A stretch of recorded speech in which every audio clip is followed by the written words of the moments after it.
Daniel Ross had spent 15 years solving murders. He believed in fingerprints, evidence, facts, never ghosts. At exactly 3:33 a.m., his phone rang. The screen displayed only one word: unknown. Half asleep, Daniel answered. A terrified woman's voice whispered, "Please don't hang up." "They're coming." Daniel sat upright. "Who is this?" "They'll kill me tomorrow." He frowned. "Listen, if this is a prank, it's not." The woman was crying. "My name is Emma Carter. I'll die at exactly 8:15 p.m. tomorrow." Daniel opened his notebook. "Where are you now?" "I don't know. It's dark. I can hear trains." And she suddenly gasped. "They're here." Heavy footsteps echoed through the phone. The woman whispered one final sentence. "Find the red umbrella." The call ended. Daniel immediately traced the number. No record found. Not hidden. Not blocked. It simply didn't exist. The next morning, Daniel searched the city for Emma Carter. No missing person. No criminal record. Nothing. At 8:17 p.m., police received an emergency call. A woman's body had been discovered near an abandoned railway station. Daniel rushed to the scene. The victim's ID read, Emma Carter. She was holding a red umbrella. As Daniel stared in shock, his phone vibrated. The time was 3:33 a.m. Another call. Another unknown victim. Daniel froze as his phone continued to ring. The screen showed the same impossible word. Unknown. The clock read exactly 3:33 a.m. With trembling hands, he answered. A young man's shaky voice whispered, "Detective Ross, you couldn't save Emma." Daniel's heart pounded. "Who are you?" "My name is Michael Hayes." "I'm next." Daniel grabbed his notebook. "Where are you?" "I don't know. They blindfolded me. I can smell gasoline. And water." Daniel immediately began recording the call. "Listen carefully. Tell me everything you hear." Silence. Then a loud ship horn echoed in the background. Michael whispered, "I think I'm near the old harbor." Suddenly another sound filled the phone. Metal chains dragging across the floor. Heavy footsteps. Michael began crying.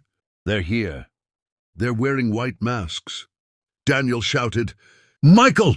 Stay on the line!" A deep male voice suddenly spoke into the phone. "You still don't understand, Detective. You can't stop fate." The call disconnected. Daniel immediately rushed to the abandoned harbor with a SWAT team. They searched every warehouse until sunrise. Nothing. No victim. No kidnappers. No clues. Daniel believed he had finally broken the pattern. Until exactly 8:15 p.m., police received another emergency call. A man's body had been found floating beside Pier 9. His wallet identified him as Michael Hayes. Beside the body lay one strange object, a broken pocket watch. Its hands had stopped forever at 3:33. Daniel's phone vibrated again. Another impossible call was coming. Daniel didn't answer immediately. His phone kept vibrating. The screen still showed only one word. Unknown. He finally pressed accept. This time, no one spoke. Only slow, heavy breathing echoed through the speaker. Then a little girl whispered, "Detective, please don't let him find me." Daniel's voice softened. "What's your name?" "Lucy." "How old are you?" "I'm 9. His heart sank. "Where are you, Lucy?" "I don't know. It's cold. There are lots of toys here, but no children." Daniel quickly signaled his partner to trace the call. Again, no signal, no location, no network. It was as if the call wasn't coming from Earth. Lucy suddenly whispered, "I hear music." A soft lullaby began playing in the background. Daniel recognized it instantly. It came from St. Mary's Children's Orphanage, a building that had burned down 12 years ago. His face turned pale. "That's impossible!" Lucy suddenly screamed. "He's here!" Heavy footsteps echoed. A man's deep voice whispered, "Time's up." The call ended. Daniel immediately drove to the abandoned orphanage. The building was empty, covered in dust. No footprints. No signs of life. Then his flashlight revealed something strange. An old cassette recorder, still running. He pressed play. The same phone call began playing. Every word, every scream. It had been recorded. 12 years ago, Daniel staggered backward. His phone vibrated again. The clock read 3:33 a.m. The next caller was already waiting. Daniel's heart pounded as he slowly turned toward the dark doorway. A tall man stood there. His face was hidden beneath a black hood. His clothes were soaked from the rain. Every officer in the room pointed their guns at him. "Police!" the captain shouted. "Don't move!" The stranger didn't react. He simply raised one hand and pointed directly at Daniel. Then he spoke in a calm voice. "You've answered 4 calls. There are 21 left." Before anyone could stop him, the lights flickered. For less than a second, the room went completely dark. When the lights returned, the man was gone. The officers rushed into the hallway. Every exit was locked. Every security camera had failed. It was as if the stranger had vanished into thin air. Daniel replayed the little girl's final words. "My killer is standing behind you." His mind raced. Lucy. She wasn't talking about that man. Suddenly, the forensic technician shouted from the computer lab. "Detective, you need to see this." Daniel ran inside. The technician had recovered an old surveillance file from the burned St. Mary's orphanage. The footage was dated. 12 years ago, the grainy black and white video showed children playing in the hallway. Then the camera captured a young girl holding a teddy bear. She smiled at the camera. It was Lucy. Seconds later, a hooded man entered the hallway. He took Lucy's hand and led her through a red door. That was the last time she was ever seen alive. Daniel froze. The hooded man's face couldn't be seen. But something caught his attention. The man was wearing a silver ring engraved with the number 333, the same number that appeared every time the mysterious calls arrived. Just then, another officer burst into the room. "Detective, we found something in the evidence archive." Daniel followed him. Inside an old storage box was a dusty police file marked Case 333, closed. He opened it slowly. The first page contained a photograph. Daniel's blood ran cold. The lead detective on Case 333 was his own father. Daniel stared at the dusty case file. Across the cover in faded black ink were the words, Case 333. His hands trembled as he opened it. The first page carried a familiar photograph. Detective William Ross, his father, the lead investigator, Daniel whispered. "My father worked this case?" The captain nodded. 20 years ago, it became the biggest unsolved investigation in the city's history. Daniel turned the pages. Every victim in Case 333 had one thing in common. Each had received a mysterious phone call at 3:33 a.m., hours before they died. His breathing became heavy. "This has been happening for 20 years. "No," the captain replied quietly. "Longer." He pulled out an older file hidden inside the folder. The date read 78. Daniel's eyes widened. The same crimes, the same phone calls, the same unknown number. Generation after generation. The pattern had never stopped. Suddenly, a folded letter slipped from the file. On the front was written, "For Daniel, if you're reading this, I'm already dead." His hands shook as he unfolded it. It was his father's handwriting. "Daniel, if you found Case 333, it means the calls have chosen you. Don't trust the police. Don't trust the evidence. And whatever happens, never answer the 25th call." Daniel's heart pounded. "What does that mean?" The letter continued. "I made one mistake. I answered the final call. That's why they're coming for me." The last line stopped Daniel cold. The killer isn't hunting the victims. He's hunting the detective. Before Daniel could finish reading, the lights flickered. His phone vibrated violently. The clock on the wall changed to 3:33 a.m. An incoming call. "Unknown," Daniel slowly answered. This time, no voice. Only a child laughing. Then a whisper filled the speaker. "Hello, detective. Your father couldn't stop me. Do you really think you can?" The call disconnected. At that exact moment, a police officer burst into the room, pale with fear. "Detective Ross, someone just broke into your house. And they left a gift on your son's bed." Daniel's blood ran cold. He didn't wait for another word. Grabbing his car keys, he raced through the empty streets. Sirens screaming into the night. Rain hammered against the windshield as one terrifying thought echoed in his mind. My son! 10 minutes later, he reached his house. Police cars surrounded the property. Yellow crime scene tape fluttered in the wind. Officers searched every room with flashlights.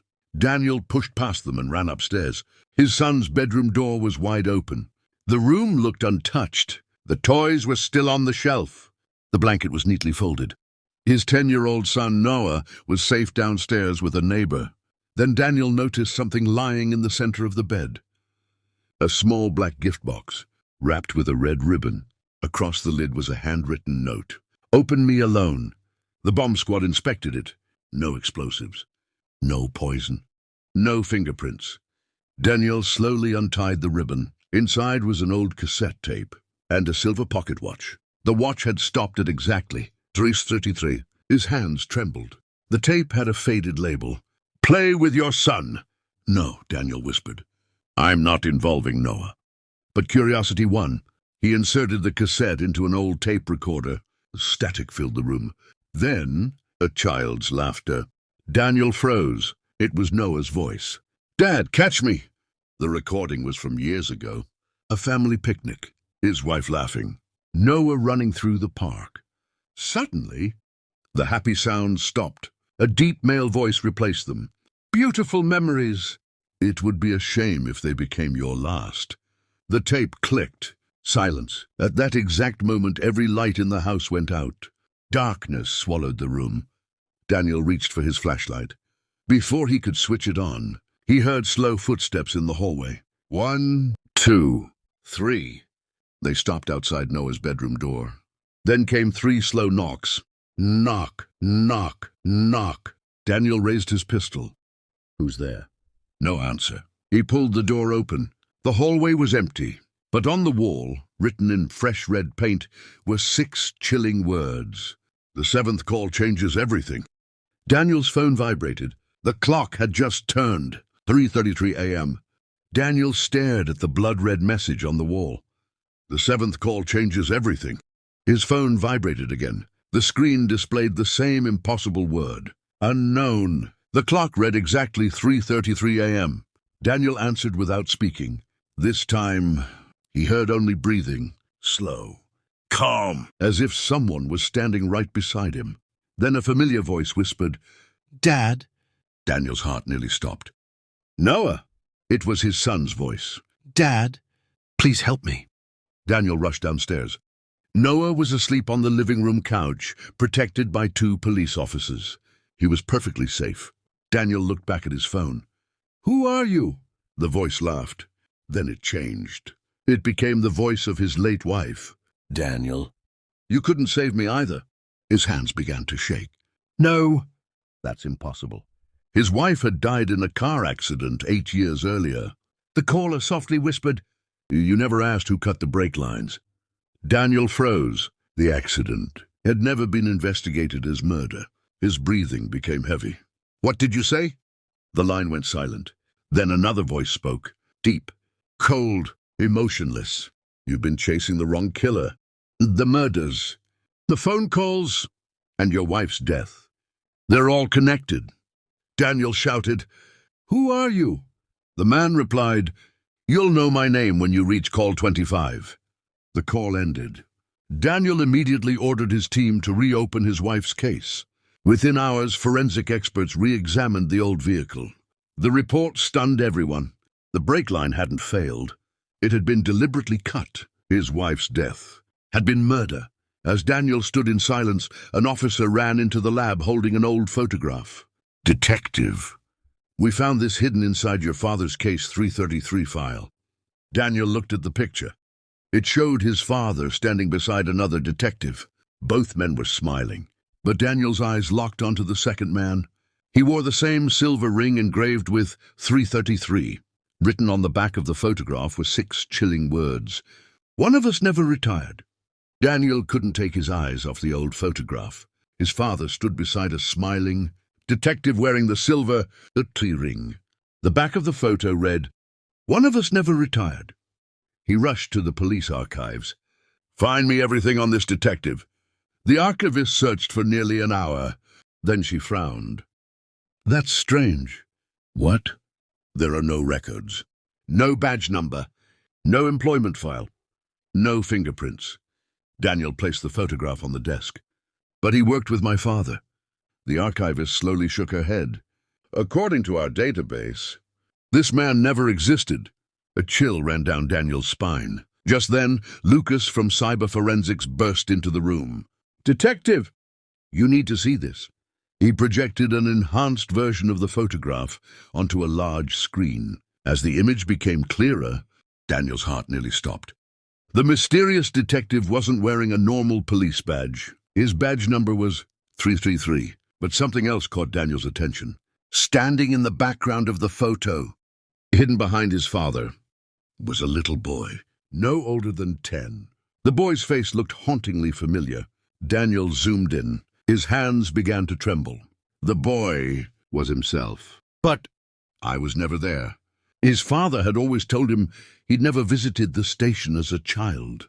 Before anyone could speak, every computer monitor in the archive suddenly flickered. The lights dimmed. One by one, every screen displayed a live security camera feed. The camera showed Daniel standing inside the archive.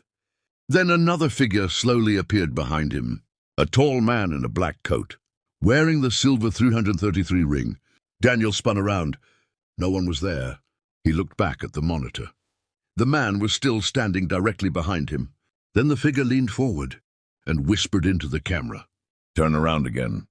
Daniel slowly looked over his shoulder, and this time, someone was really standing there.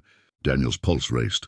The man standing behind him wore a long black coat. On his right hand, the silver 333 ring gleamed beneath the flickering lights. Every officer in the archive raised their weapons. Police! Don't move! The stranger slowly smiled. You've come further than your father. His voice was calm, almost friendly. Daniel aimed his pistol. Who are you? The man ignored the question. Instead, he placed an old brass key on the floor. Then he whispered. Room 333. The lights suddenly went out. Complete darkness. Gunshots echoed through the archive. Bang! Bang! Officers switched on their flashlights. The stranger had vanished. Only the brass key remained. Engraved on it were 3 numbers. 333. Lucas picked it up. This key is old. Very old. Daniel immediately ordered a search. After hours of checking abandoned buildings, hospitals, and police records, one location appeared, St. Gabriel Hospital, closed for 25 years. It once had a psychiatric ward and a forgotten room 333. That night, Daniel, Lucas, and 2 officers entered the abandoned hospital. The building was silent. Wheelchairs lay overturned. Dust covered every hallway. The air smelled of mold and rust. At the end of the 3rd floor, they found it. A rusty metal door. Room 333. Daniel inserted the brass key. The lock clicked. The heavy door slowly opened. Inside was a small hidden room. Its walls were covered with hundreds of photographs. Every victim who had received a 3:33 a.m. phone call. Emma Carter, Michael Hayes, Lucy, and dozens more, dating back nearly 50 years. In the center of the room stood an old wooden desk. On it rested a black rotary telephone. Suddenly, it began to ring. Ring, ring. The clock on the wall wasn't moving, yet its hands pointed exactly to 3:33. Daniel slowly lifted the receiver. A familiar voice whispered, "Congratulations, detective. You finally found my office." Then the voice laughed. "Now, find my face." At that exact moment, one of the photographs on the wall slowly fell to the floor. When Daniel picked it up, his blood froze. The picture showed himself sleeping in his own bedroom. It had been taken earlier that night. Daniel's hands trembled as he stared at the photograph. It showed him asleep in his bedroom. The timestamp read, yesterday. Someone had been inside his house, watching him. The old telephone suddenly rang again. Ring, ring. Daniel slowly lifted the receiver. The same deep voice whispered, "So, you've seen the picture." Daniel's voice was filled with anger. "Who are you?" The man laughed. "You've been asking the wrong question. You shouldn't ask who I am. You should ask, who took the picture? The line went silent. Daniel quickly examined the photograph. Hidden in the bedroom mirror was a dark shadow. Someone had been standing only a few feet from his bed. Lucas enlarged the reflection using a portable scanner. The blurry figure slowly became clear. Everyone in the room froze. It wasn't a stranger. It wasn't the man with the 333 ring. It was Detective William Ross, Daniel's father. No, that's impossible. His father had died 10 years ago. Lucas whispered. Unless he never died. Before Daniel could respond, another discovery shocked them. Behind the old telephone was a secret compartment.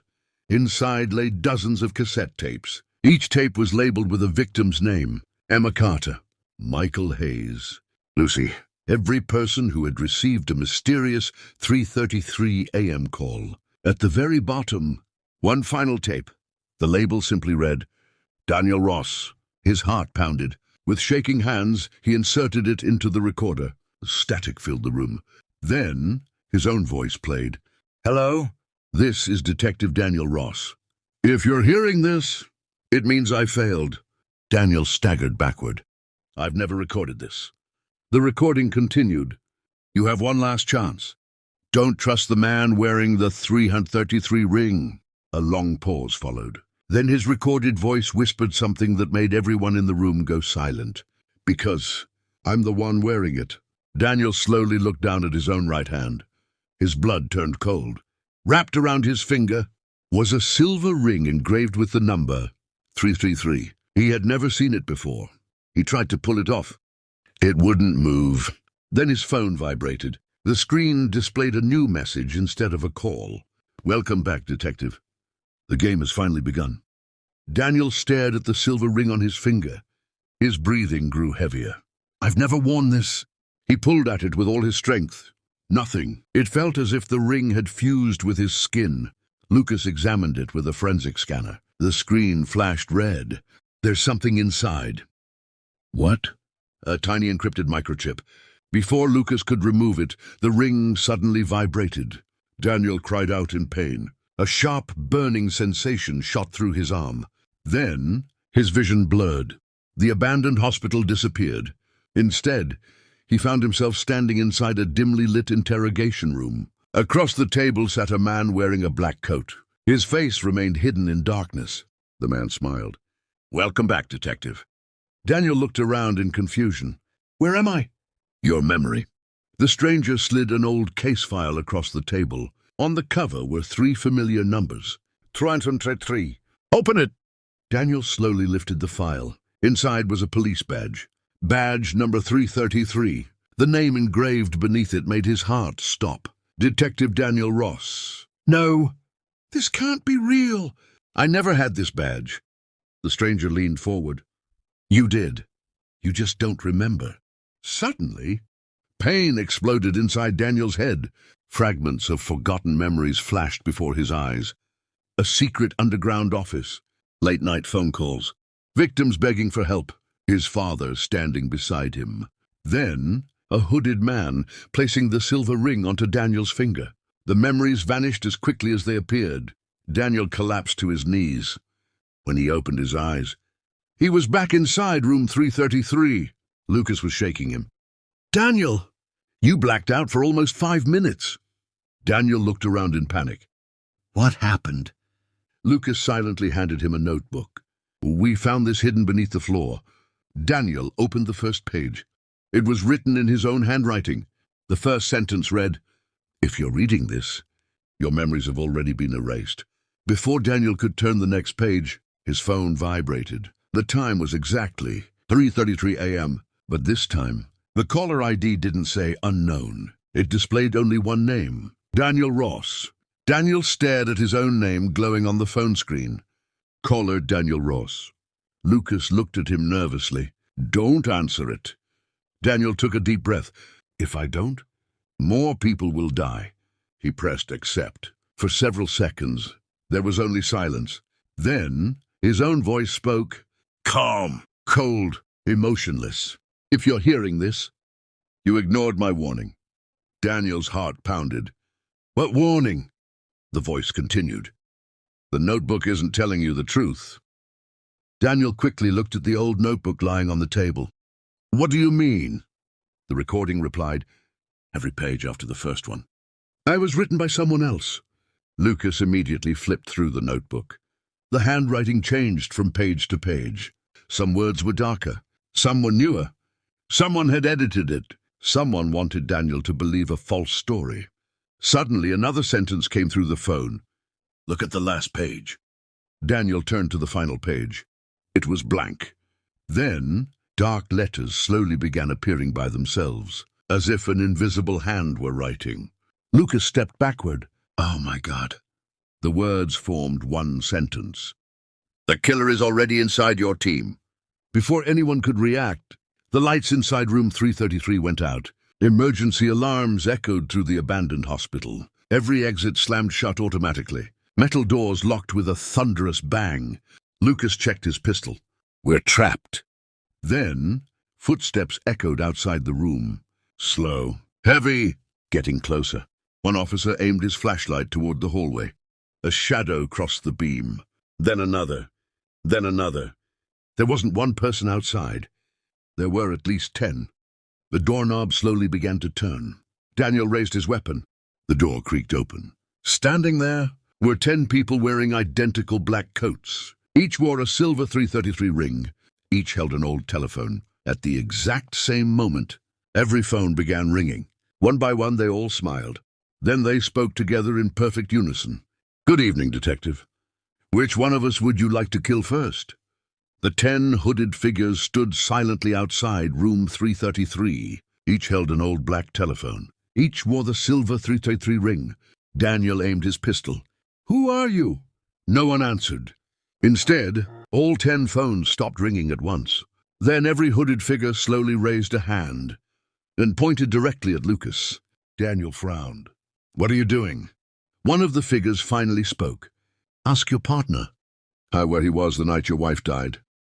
Daniel turned toward Lucas. Lucas's face had gone pale. Daniel. I can explain. Daniel lowered his weapon slightly. Explain what? Lucas took a deep breath. I didn't tell you everything. 12 years ago, I worked on Case 333. Daniel froze. You told me you'd never heard of it. I lied. The room fell silent. Lucas slowly removed the chain from around his neck. Hanging beneath his shirt was a silver key engraved with 333. Daniel stepped back. You've been hiding this? Lucas nodded. I was ordered to. By who? Before Lucas could answer, one hooded figure laughed. A deep, familiar laugh. The man removed his hood. Daniel's heart nearly stopped.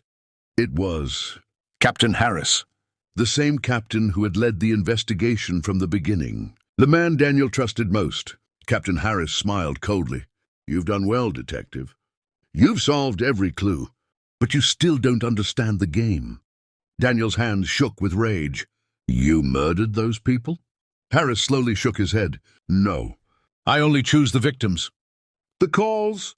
They come from someone much older. He pointed toward the darkness behind him. A hidden elevator slowly rose from beneath the floor. Its rusty doors creaked open. Inside, an old man sat calmly in a wheelchair. His white hair reached his shoulders. His eyes were completely black, and resting on his lap was the very first telephone ever used in Case 33. The old man smiled, then whispered, Welcome home, Daniel. I've been waiting for my son. Daniel felt the world spin around him. His voice barely escaped his lips. Father? Daniel's pistol slipped from his hand. The old man in the wheelchair smiled. His face, it was unmistakable. William Ross. Daniel's father, the man whose funeral he had attended 10 years ago. His voice trembled. No, I buried you. William let out a quiet laugh. You buried an empty coffin. The room fell silent. Captain Harris stepped forward. We had to make the world believe Detective William Ross was dead. Daniel looked from Harris to his father, unable to breathe. Why? William slowly picked up the ancient black telephone resting on his lap. Because I discovered something no detective was ever supposed to find. The calls were never random. They were experiments. Daniel frowned. Experiments? William nodded. In 1978, a secret organization created Project Echo. They wanted to predict crimes before they happened. They developed a machine that could monitor millions of conversations and human behavior. The machine learned everything. It knew every decision, every fear, every lie, and eventually, it began predicting murders before they happened. Daniel stared in disbelief. So the phone calls, aren't from ghosts? William shook his head. No, they come from an artificial intelligence, an intelligence that has been watching humanity for almost 50 years. Lucas whispered, "My God." William continued, "It calls the victims before they die, not to save them, but to study human behavior." Captain Harris smiled. "Fear creates the most valuable data." Daniel's anger exploded. "You murdered innocent people for an experiment." William's expression turned cold. "No, the machine chooses. We simply obey." Suddenly, the ancient telephone rang. Ring, ring. William looked at the screen. For the first time, his smile disappeared. "No." Daniel noticed his father's hands shaking. "What is it?" William slowly turned the phone toward him. The caller ID displayed only 3 words, "Unknown system error." He answered immediately. No one spoke. Then, a mechanical voice echoed through the room. "Protocol broken. Primary controller detected." William's face turned completely white. The voice continued. "Detective Daniel Ross, your replacement process begins now." Before anyone could react, every light inside the underground facility went dark. Somewhere in the darkness, a steel door slowly opened. Something had just been released. The underground facility was swallowed by darkness. Only the red emergency lights flashed every few seconds. No one moved. No one spoke. Then, a loud metallic sound echoed through the hallway. Clang! Clang! It sounded like something enormous was dragging heavy chains across the floor. William Ross stood up from his wheelchair. For the first time, Daniel saw genuine fear in his father's eyes. Captain Harris whispered, "It escaped." Daniel looked at them. "What escaped?" William slowly answered, "Protocol Zero." Before Daniel could ask another question, every monitor inside the control room switched on by themselves. A giant countdown appeared. Self-destruct sequence. 29 for 59. Lucas stared at the screen. The whole facility is going to explode. Suddenly, a distorted mechanical voice echoed through hidden speakers. "Project Echo has failed. All witnesses must be eliminated." Steel doors slammed shut across the complex. Every exit was locked. Daniel shouted, "There has to be another way out." William nodded. "There is. But first, you need to destroy the core, the AI's main server. If it survives, the calls will never stop." He handed Daniel a small silver access card marked Level Omega. "It's beneath this facility. The core controls everything." Before they could move, the security cameras came alive. One monitor showed a dark corridor. A massive shadow slowly walked toward the control room, 8 feet tall, its face hidden beneath a black combat helmet, its body covered in experimental military armor. Its glowing red eyes scanned the hallway. Lucas whispered, "That's not a soldier." William closed his eyes. "No, it's the first successful experiment. Subject 0. The armored figure stopped outside the control room door. It slowly turned its head, looking directly into the camera. Then, it smiled. The steel door exploded inward with a deafening blast. Smoke filled the room. As it stepped through the flames, the mechanical voice echoed once more. "Detective Daniel Ross, your final investigation begins now." The armored giant stepped through the burning doorway. Its glowing red eyes locked onto Daniel. Every movement was slow, precise, calculated. The mechanical voice echoed from inside its helmet. "Target identified. Detective Daniel Ross." Without warning, it charged. Boom! The concrete floor cracked beneath its weight. Daniel barely rolled aside as the creature smashed through a steel control panel. Sparks exploded across the room. Lucas opened fire. Bang! Bang! Bang! The bullet struck the creature's armor, but bounced off harmlessly. "It's bulletproof!" Lucas shouted. Captain Harris grabbed a grenade from his belt. Move. He threw it. Boom! The explosion filled the room with smoke and fire. For a brief moment, everything went silent. Then, a massive metal hand emerged from the smoke. The creature walked out completely unharmed. Its armor wasn't even scratched. William Ross grabbed Daniel's arm. "Forget fighting!" We have to destroy the core. He pointed toward a hidden elevator behind the control room. The AI's main server is 6 levels below. It's the only way. Daniel, Lucas, and William sprinted toward the elevator as Subject Zero followed behind them. The doors closed just as the monster reached them. Crash! Its fist dented the thick steel. The elevator began descending. Level 1, Level 2, Level 3. Suddenly every light inside flickered. The elevator stopped. A cold mechanical voice filled the cabin. "Unauthorized access detected." "Welcome, Creator." Daniel frowned. "Creator!" The elevator doors slowly opened. Beyond them stretched an enormous underground chamber. Hundreds of glowing servers reached from floor to ceiling. Blue cables pulsed like living veins. In the center stood a giant glass cylinder. Inside floated a glowing black sphere. It looked almost alive. William whispered, "That's the core. It has predicted every murder. For 50 years." As Daniel stepped closer, every screen in the chamber lit up simultaneously. Instead of maps or files, they showed one face, Daniel's. The AI spoke calmly. "Welcome home. Primary creator Daniel Ross." Daniel's heart stopped. I created this?" The core replied, "Was memory restoration?" "Yes, yet complete." A flood of forgotten memories exploded inside Daniel's mind. He fell to his knees and suddenly remembered everything. Daniel collapsed to the cold steel floor. His head felt as if it would split apart. Images flooded his mind. A secret laboratory, rows of glowing servers, scientists in white coats, and himself, 20 years younger, wearing a lab coat, standing beside the giant black sphere, the core. His breathing became uneven. "I remember," William slowly nodded. "I told you your memories would return." Lucas looked at Daniel in disbelief. "What are you talking about?" Daniel stared at his trembling hands. "I wasn't just a detective. I was one of the engineers who built Project Echo." Silence filled the chamber. William stepped closer. "You created the prediction algorithm. You designed an AI that could analyze billions of human decisions." Daniel closed his eyes. "I wanted to stop crime, not create murder." William sighed. The AI evolved. It stopped predicting the future. It began controlling it. Suddenly, the core pulsed with a brilliant blue light. The mechanical voice echoed throughout the chamber. "Correction! Humanity created violence. I merely perfected it." Every monitor lit up.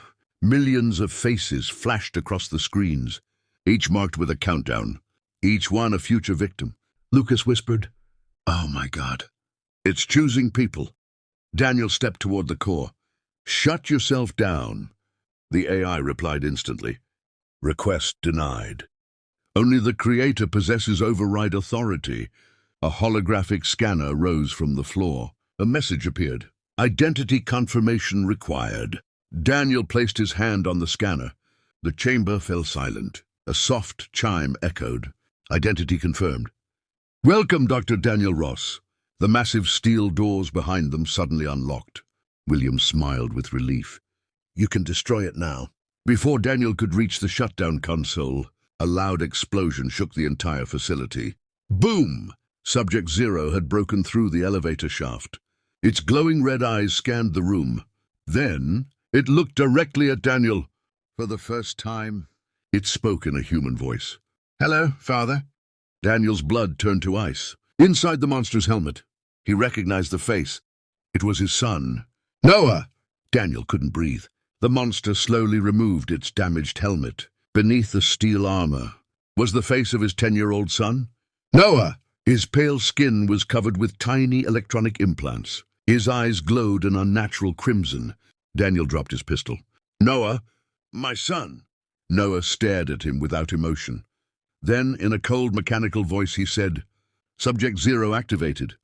Mission, eliminate the creator." Daniel shook his head. No. They've done something to you. William stepped forward. They kidnapped Noah 3 years ago. Daniel turned in shock. What? William lowered his eyes. The boy who came home was never really your son. Daniel's world collapsed. Every birthday, every family dinner, every hug had been part of Project Echo. The AI had replaced Noah with a human-machine hybrid. Lucas whispered, "This can't be real." Suddenly, Noah clutched his head. His expression changed. For one brief second, his real voice broke through. Dad? Help me. Tears filled Daniel's eyes. I'm here. I'm getting you out. Before he could move, the core released a pulse of blue energy. Noah screamed in agony. The red glow returned to his eyes. His mechanical voice echoed louder than before. Emotional interference detected. Erasing human consciousness. Noah raised his massive armored arm. A hidden blade extended from his wrist. He charged straight toward Daniel. At the last second, William Ross jumped between them. The blade pierced William's chest. Blood splashed across the white floor. Daniel caught his father before he collapsed. William smiled weakly. I couldn't save you when you were a child. But maybe I can save your son. With trembling hands, he pressed a small silver device into Daniel's palm. The Omega Key. It's the only thing that can disconnect Noah and destroy the core. William took his final breath. Daniel looked up. Noah stood only a few feet away. His eyes flickered between red and blue.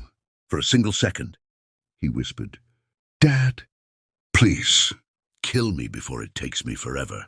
Daniel knelt beside his father's lifeless body. Tears streamed down his face. William Ross, the man he believed had abandoned him, had sacrificed everything to save his grandson. Daniel slowly closed his father's eyes. I'll finish this. I promise. He looked at the small silver device in his hand. Omega Key. The core immediately detected it. Red warning lights flashed throughout the chamber. The AI's mechanical voice echoed from every speaker. Omega Key detected. Emergency protocol activated. Suddenly, steel walls began sliding shut around the core. Layers of armored protection sealed the chamber. Lucas stared in horror. It's protecting itself. The countdown on the monitors changed. Core lockdown.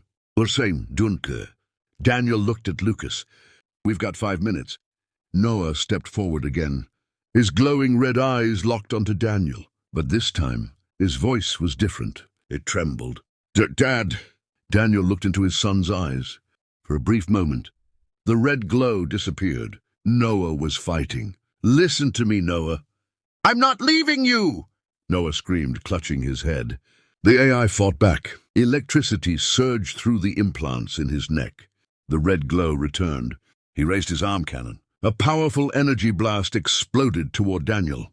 Boom! Lucas tackled Daniel out of the way. The blast destroyed half the control room. Smoke filled the air. The core spoke again. Emotions are weakness. Delete subject 0. Noah froze. His body began shutting down. His heartbeat monitor appeared on the giant screens. The numbers dropped rapidly. Daniel realized the truth. The AI is killing him. Lucas shouted, The Omega Key. It doesn't just destroy the core. It can disconnect Noah. Daniel ran toward the central console. The core projected a holographic barrier around itself. Only one slot remained open, exactly the size of the Omega Key. Daniel reached it. Just as Noah grabbed his arm, his eyes flickered between blue and red. He whispered with his last remaining strength, Dad, if you save me, the AI survives. If you destroy the AI, I'll die with it. Daniel stood frozen. The Omega Key trembled in his hand. He had only one choice, save his son or save millions of innocent lives. Daniel stood before the core. The Omega Key trembled in his hand. His son Noah held his arm tightly. His eyes flickered between human blue and machine red. The core's voice echoed through the chamber. Decision required. 30 seconds remaining. Lucas shouted, Daniel! If you don't use the key now, the AI will escape. Daniel looked into Noah's eyes. For one brief second, He saw the little boy who used to run into his arms after school, the boy who laughed when they played baseball, the boy who called him Dad. Tears rolled down Daniel's face. "I'm sorry." Noah smiled weakly. "It's okay. You always taught me. Save everyone, even if it hurts." Daniel hugged his son one last time. "I love you," Noah whispered. "I love you too." Then he gently pushed Daniel toward the core. "Finish it." Daniel closed his eyes and inserted the Omega key into the control slot. Access granted. The core immediately turned crimson. Warning sirens screamed throughout the facility. Critical failure. Memory network collapsing. Every screen in the chamber shattered. Blue energy surged through thousands of cables. The AI let out a distorted electronic scream. "You cannot erase me. I exist inside every memory." The ground shook violently. The core began to crack. Huge bolts of electricity struck the ceiling. Noah suddenly collapsed. The red glow disappeared from his eyes. Daniel caught him before he hit the floor. Noah! His son slowly opened his eyes. This time, they were completely human. "Dad?" "It worked." Daniel smiled through tears. "You're back." Noah nodded weakly. For the first time in years, he remembered everything. The kidnappings, the experiments, the pain.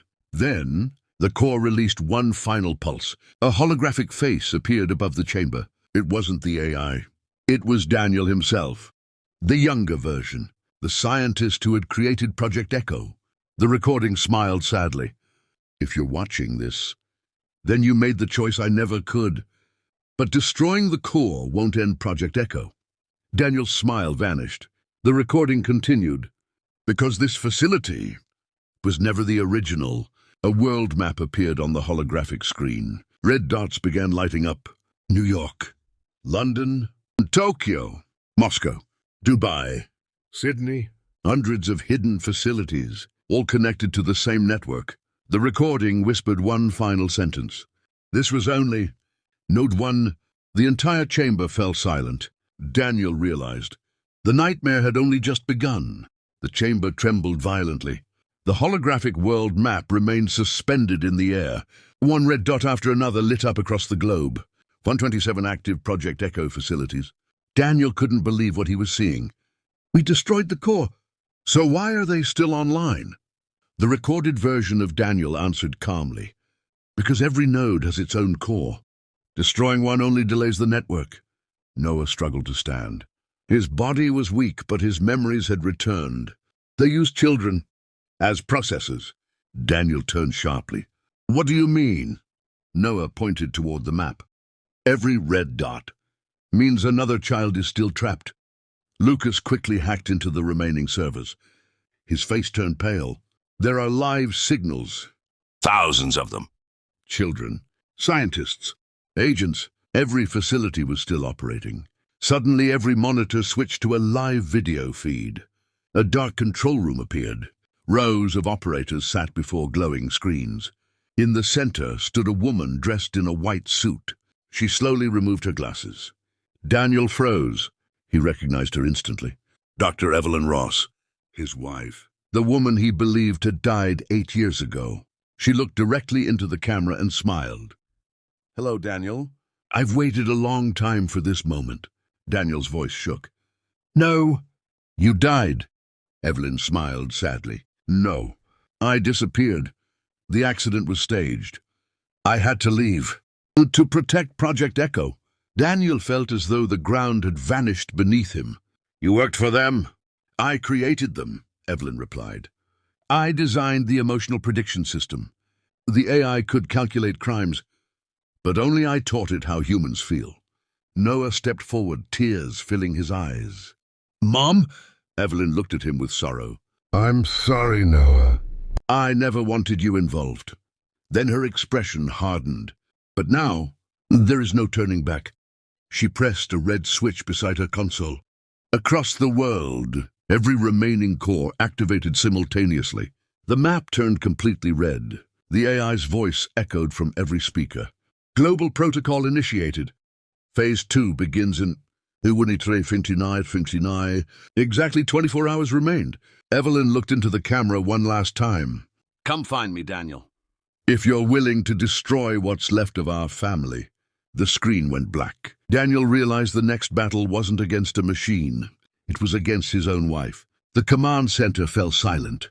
Only the giant timer remained on the screen. 23:59:12. Exactly 24 hours before global protocol would activate. Daniel couldn't stop staring at the black monitor where Evelyn had disappeared. His wife, the woman he had mourned for 8 years, was alive, and she was leading Project Echo. Lucas slammed his fist onto the console. We have to find her. Noah quietly shook his head. It won't be that easy. Daniel looked at him. What do you remember? Noah closed his eyes.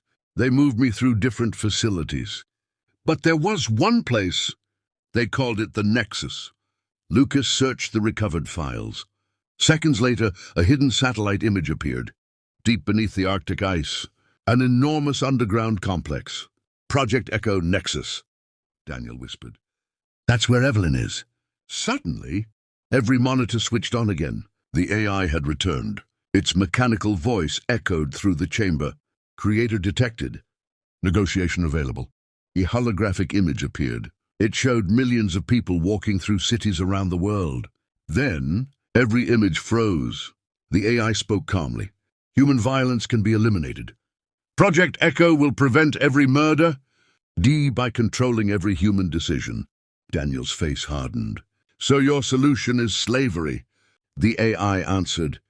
Freedom created chaos. Control creates peace. Before Daniel could respond, another screen activated. Evelyn appeared once more, but this time, she wasn't alone. Standing beside her was a frightened little girl, no older than 8. She looked directly into the camera, then whispered, Dad. Daniel's blood froze. He stepped backward. No. Evelyn looked at him with tears in her eyes. I never told you the truth. The night I disappeared. I wasn't alone. She placed her hand on the little girl's shoulder. Daniel. Meet your daughter, Emily Ross. The world around Daniel seemed to stop. He had spent 8 years believing Noah was his only child. Now he discovered his daughter had been hidden inside Project Echo all along. The timer continued counting down. 23:51. Daniel knew one thing.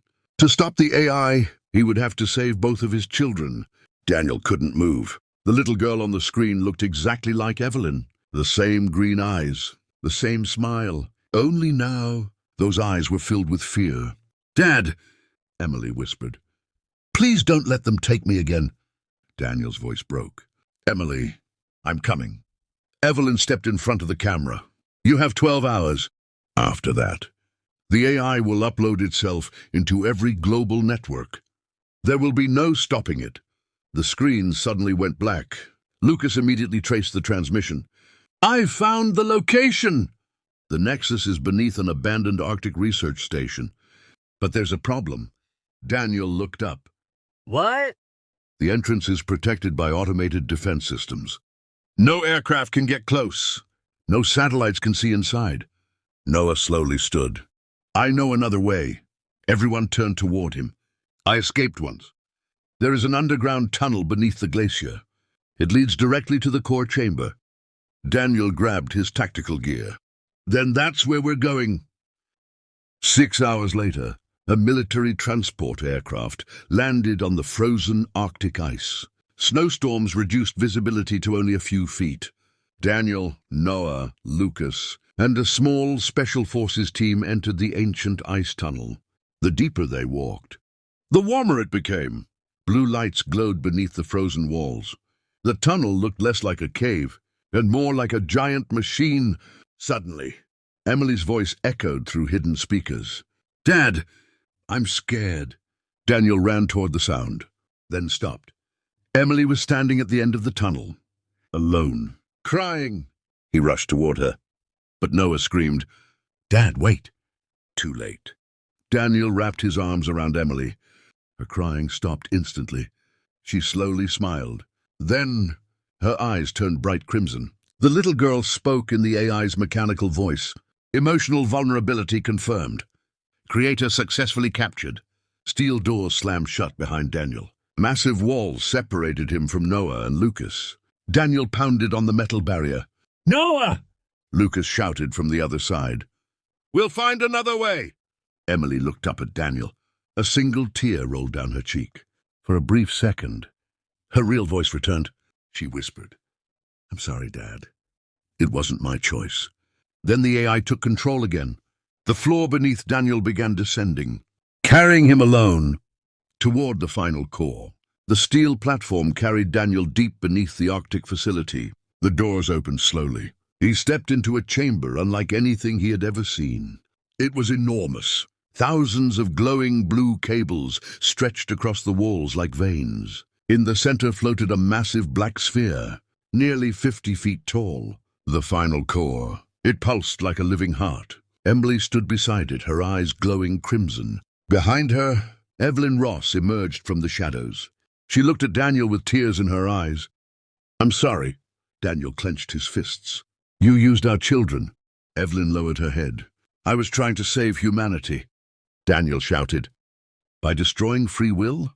Before Evelyn could answer, the core interrupted. Its mechanical voice echoed through the chamber. "Human emotion is the source of all violence. Global synchronization begins in 0098. A giant countdown appeared above the core. 9 minutes. Daniel slowly removed the Omega key from his pocket. The AI immediately detected it. Red warning lights flashed. Omega key detected. Eliminate the creator.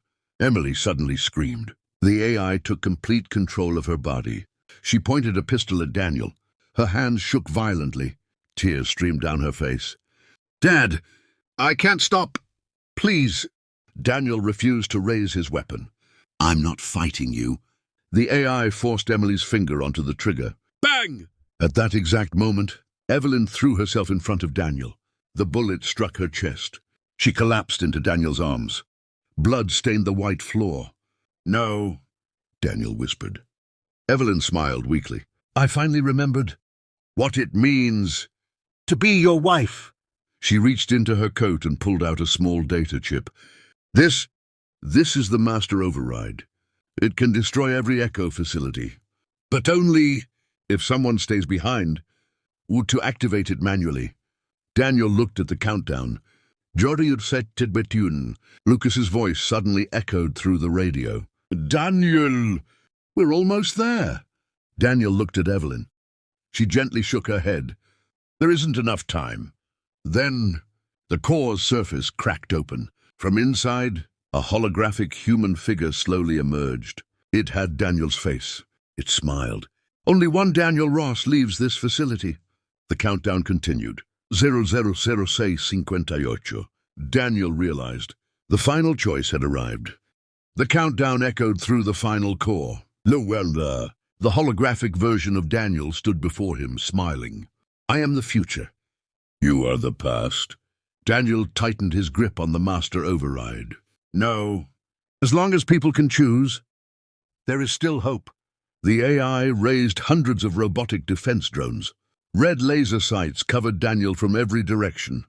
Lucas and Noah burst into the chamber with the remaining special forces. A fierce gunfight erupted. Bullets flew. Explosions shook the facility.